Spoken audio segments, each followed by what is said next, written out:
side and high side to the system pressure test chart available in ISIS.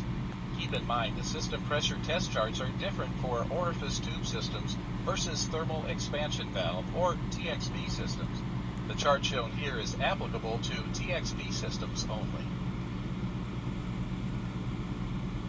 If the gauge readings are higher or lower than the specification given, then there may be something wrong with the AC system. The following are possible gauge reading combinations you may encounter: high suction, normal discharge; high suction, high discharge; high suction, low discharge; low suction, low discharge; low suction, normal discharge; low suction, high discharge. We will review each gauge reading combination, the potential causes associated with each one, and the recommended procedures to identify and correct the problem.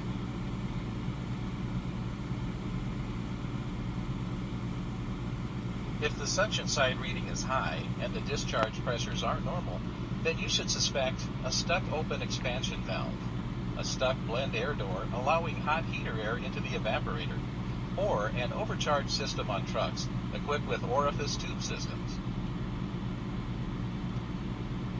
To identify the cause of your failure, restrict water flow into the heater core using hose clamping pliers and redo the system performance test. A change in low side pressure indicates the temperature door or heater valve as the cause.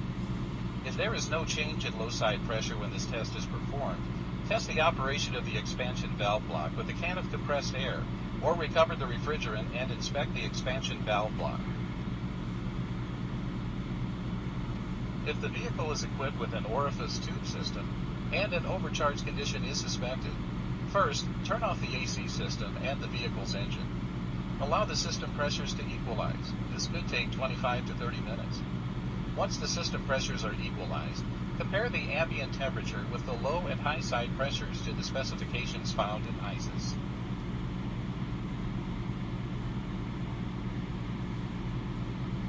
If both suction and discharge pressures are high, then you should suspect poor airflow through the condenser, excessive air or oil in the system, or an overcharged system. To identify the cause of your failure, allow the system pressures to equalize with the engine off. Once the system pressures have equalized, compare the ambient temperature and system pressures to the specifications found in ISIS.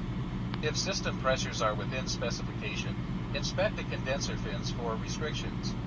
If there are no condenser restrictions, test the fan clutch for proper operation.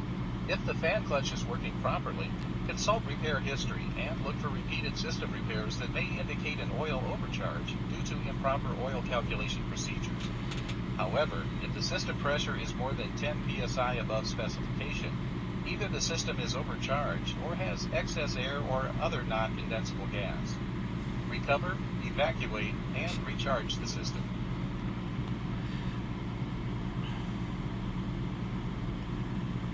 If the suction side pressure is high with a low discharge pressure, then you should suspect catastrophic compressor failure, a stuck open expansion valve block, or a missing orifice tube.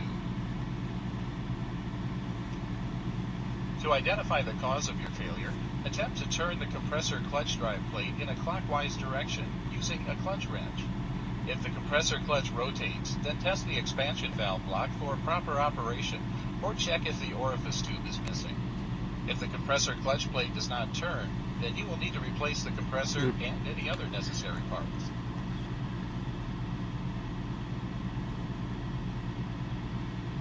If the suction side pressure is low and the discharge pressure is low, then check to see if the AC system is undercharged or if the compressor is functioning. To identify the cause of your failure, test the system for leaks or compressor operation. If the compressor is running, check for signs of a leak.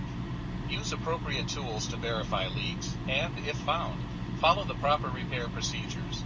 If the compressor is not functioning properly, inspect the compressor for a catastrophic failure.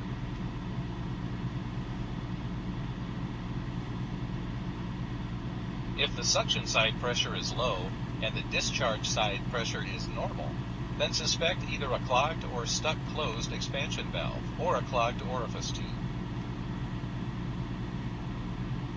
Depending on the system your vehicle is equipped with, follow the procedures in ISIS to test and inspect the expansion valve or inspect for a clogged orifice tube.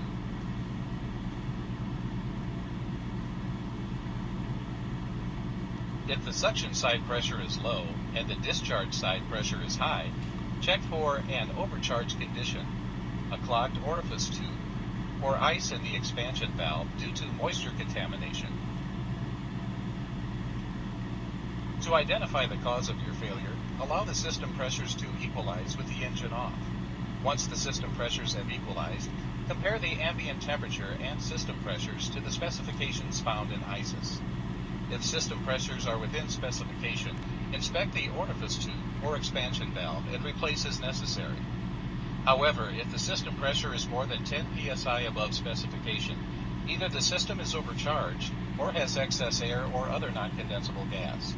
Recover, evacuate, and recharge the system. Remember, after any repair is performed, always conduct a performance test on the vehicle to verify proper system operation. In conclusion, if an air conditioner